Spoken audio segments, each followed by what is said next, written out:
Money FM 89.3, best of weekends. The Aware Saga, as it has been called, was given to the events of March and April and May in 2009, largely and widely covered in local media and arguably a landmark in civil society history here in Singapore. Briefly, at an AGM on the 28th of March, a group of new members were elected to the Executive Committee of Aware, taking control of the organization. It was subsequently revealed that many of them were the members of the same church and that they had, in quotes, taken over Aware largely due to their objection to the organization's sexuality education program. Now, subsequently, a meeting was held. 3,000 men and women attended an extraordinary general meeting. A vote of no confidence was held, and that new executive committee lost and stepped down. Wow. Joining us now to talk about a new podcast series that's come out on this very topic, Jasmine Ng and Kelly Leow, co-writers and co-producers of Saga, production for Aware on this topic. Ladies, hello and welcome to Weekend Mornings. Good morning, guys. Thanks for having us. Yeah, well, it's great to have both of you with us. And this Aware Saga, as we now are coming to call it, was such a pivotal moment for the Aware organization. Jasmine, let's start with you. Tell us a bit about why you wanted to put this program together to document what happened.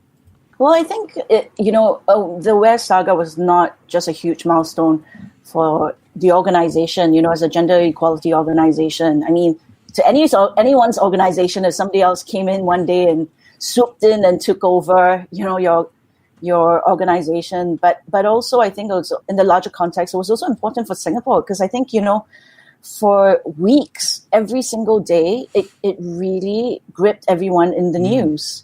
As it did for the old guard, the original Aware people, because they kind of didn't know what was happening to them, right? And so along with the nation, everybody was trying to figure out what was going on and what could be done. And eventually everyone came together and said, hey, something has got to happen. We need to do something about it.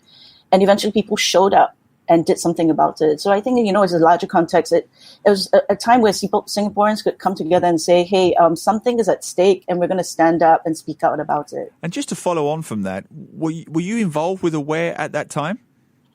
No, I was one of the very many people, including some of the other characters that you do hear from in the podcast series, like Pam Wee. Quite a lot of people only started joining Aware when we started reading about it in the newspapers. We were like, something's going on. The reason I ask is because I was in Australia at the time, and it really was an extraordinary event in civil society history.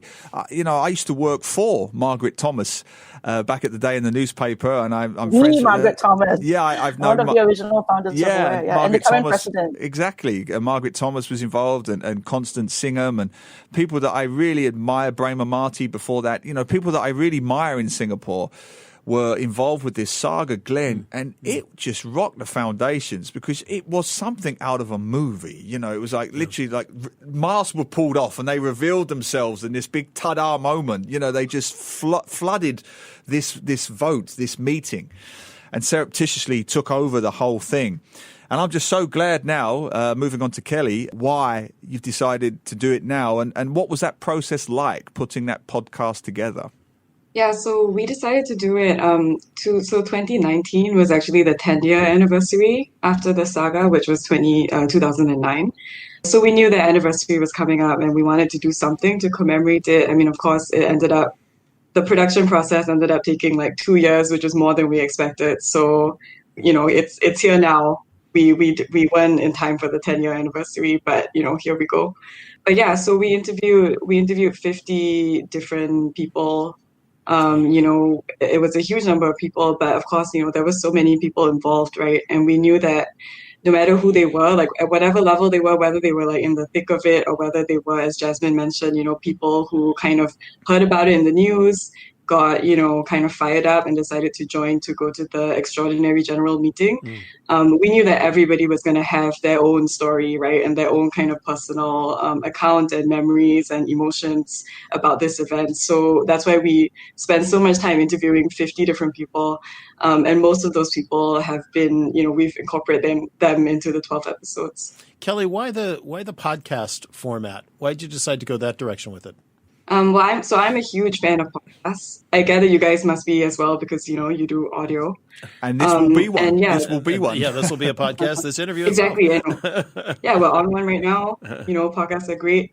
And yeah, so I guess when I look back and also went to do research and read the, all the different accounts that were online and looked at all the different videos and heard their voices, for me, hearing the voices and watching all the videos, I was like, there's so much footage, there's so much rich footage, and their voices tell such a story, and are so evocative that it has really to be an audio, it has to be something, more alive than say like a book, or something that's more static. And I mean the long form format, because this is Singapore's first narrative long form podcast, and so having the 12 episodes to really be able to tell a long story, and be able to really spend time with each character intimately, hearing her story or his story, I think this format really sold the story in a perfect way. And that's the key point, Jasmine, and maybe Kelly afterwards, isn't it? The voices, which voices you use. I mean, you could speak to me about it and I will waffle on for 5 hours ranting about the saga and I wasn't even there. So, how did you choose the voices? Which, was there a criteria you had in mind? What voices did you choose and what sort of things did they say? I think it's sort of, the most obvious were the people who were right in the front lines. So, it just as it came to be that the newspaper started coining the terms Aware Saga to describe the events. They also then called the original Aware people Old Guard, and then the takeover faction New Guard. So with the Old Guard, we went out of our way to also, obviously the Old Guard we have access to, and for the New Guard, we did go, we did try to contact them and ask them to be on the show and to speak, and to have, give their own account. They declined. We asked again, no answer. But I think one of the things was because there was so much coverage during 2009, you really hear them in their own words, and we were able to incorporate them really in their own sound bites, in the quotes that was in the papers. So you really do hear from them out of their own mouths. And then for everything else, I think it was important to understand like the dimensions of it wasn't just about that it mattered to the people within the organization. So like yourself, Neil, everybody else was kind of gripped by what's happening. Yeah. And like what's what you're saying, Glenn, it really unfolded like it was a K-drama, it was like tune in next week and find out what happens. And because of how things happened and because how the takeover faction were not very upfront with what they were trying to do, as you don't if you're plotting a takeover, they provided their own cliffhangers, So then there were those key figures. And then for everyone else, it was the other players. And it was important to hear from people on the ground, from the people who might be, coming for services at Aware, the people who were working on the ground to help the volunteers, parents who felt, there was something at stake because, what kind of future did they envision for their kids? Sociologists, historians, interfaith religious experts. And we also had Christian leaders speak in this as well. And then also in the final episode, we have persons such as, Tommy Cole, who obviously has such a great overview as, our diplomat and such an establishment figure to kind of speak on this as well. So I think it was, we kind of radiated outwards, but at the same time, everybody was accorded that equal standing.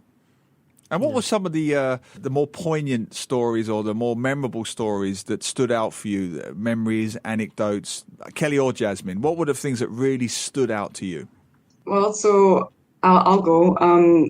So one extremely memorable, and this is actually the tagline of the series, was a moment during the extraordinary general meeting when Constance Singham, who you mentioned, Neil, very legendary, iconic activist, right, and many-time president of Aware.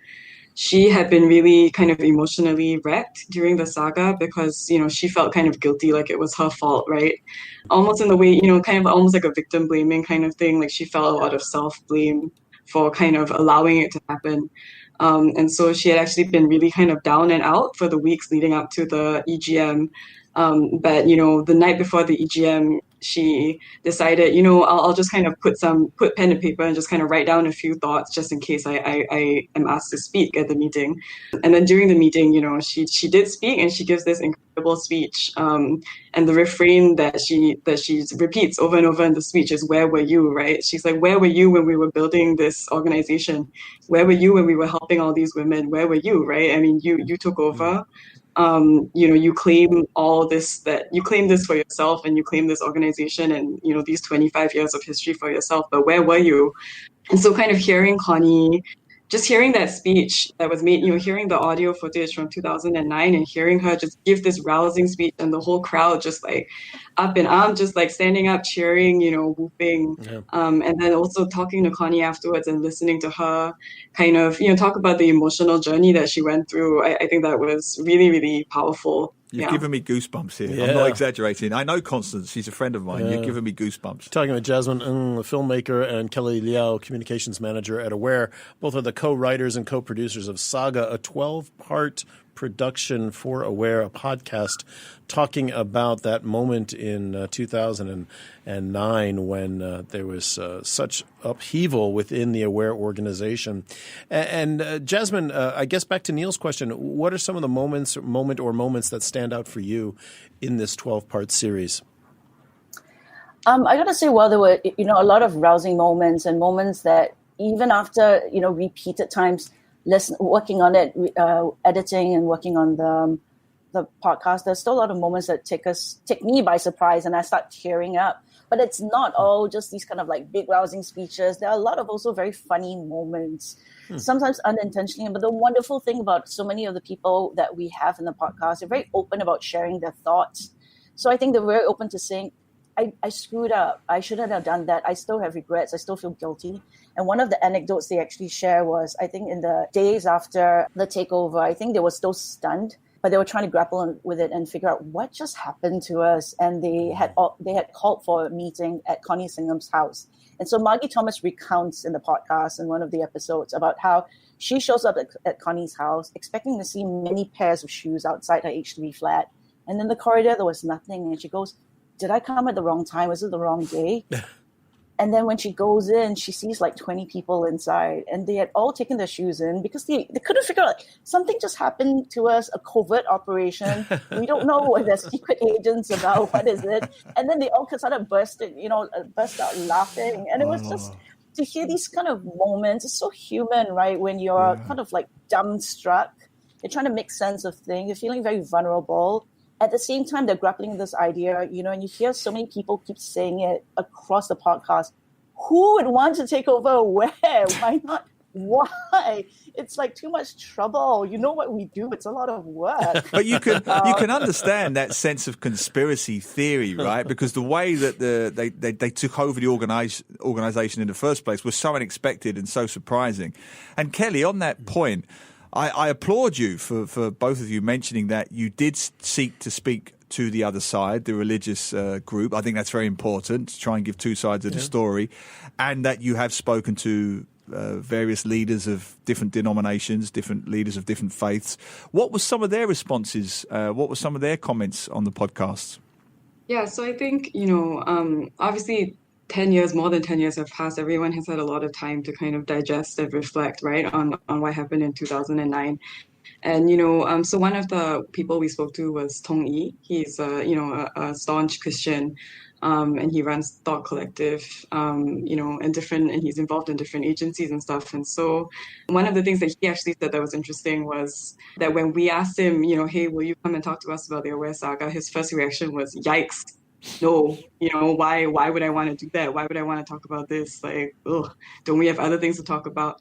But then he told us, he was really candid, and he told us that in the next few days he thought about it more, and he was like, actually, of course I want to talk about this, right? What a rich event, and in the time that has passed, these themes, these ideas of LGBT rights and sex education and feminism and all these things have only become more relevant, right? So why not talk about it? So I think that was the reaction from a lot of, the people that we spoke to who were Christians and people of other faiths. They thought that this was such an amazing crucible of a moment to talk about, to really examine, the place of religion in society, and just like a huge range of questions that I think everybody is grappling with every day, right? And here's a perfect opportunity to really look at them in a case study.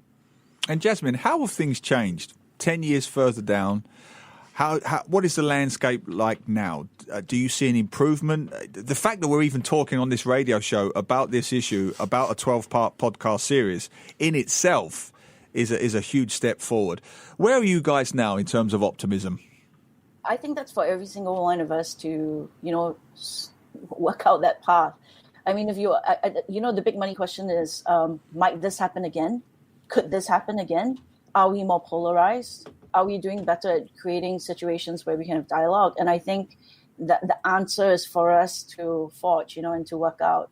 So, in a sense, the jury is out because we could be, that hero or the accomplice or that jury kind of making that future of, can this happen again? Are we better than 10 years ago? That back in 2009.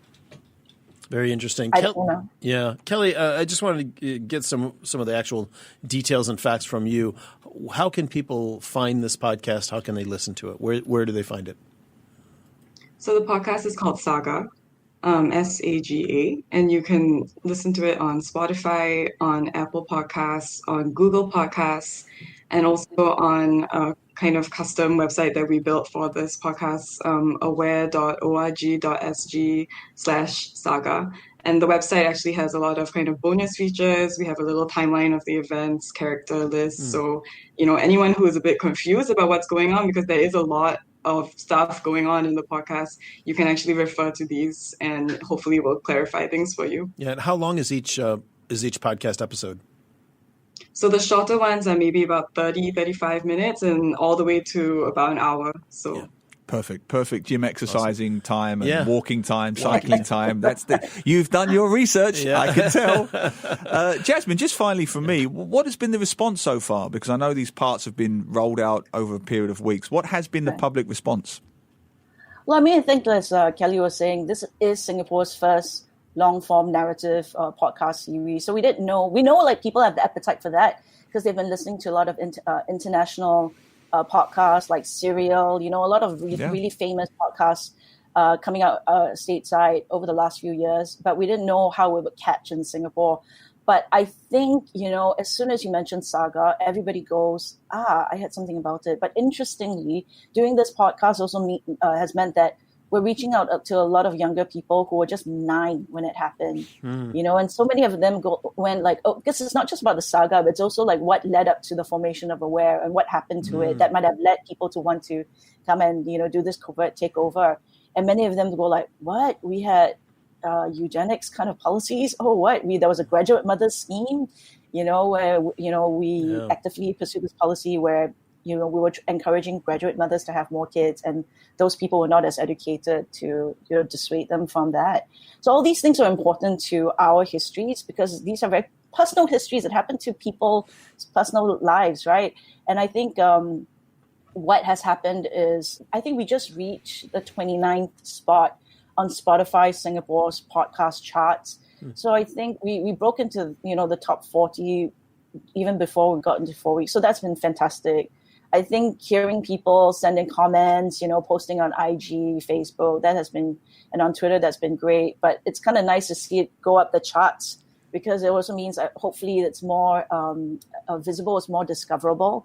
Because people might imagine when you first sell this idea, it's like, oh, okay, it's only for civil society people. But it's like, no, anybody isn't interested in drama, or that idea that this happened in Singapore to us. This is not somebody else's story in the US or such. But even then, we are getting some international listeners as well, because I think the dimensions of what happened is something that's kind of universal, that you can easily put yourself into those shoes and go, what would I have done if I was in the trenches? Absolutely. Fascinating, fascinating. Well, we'll look forward to seeing that 12 episodes, listening to the 12 episodes of Saga, which is a production for Aware. Jasmine Ng and Kelly Leow, co-writers, co-producers. Thank you so much for your time today, and congratulations on this amazing amount of work that you put together.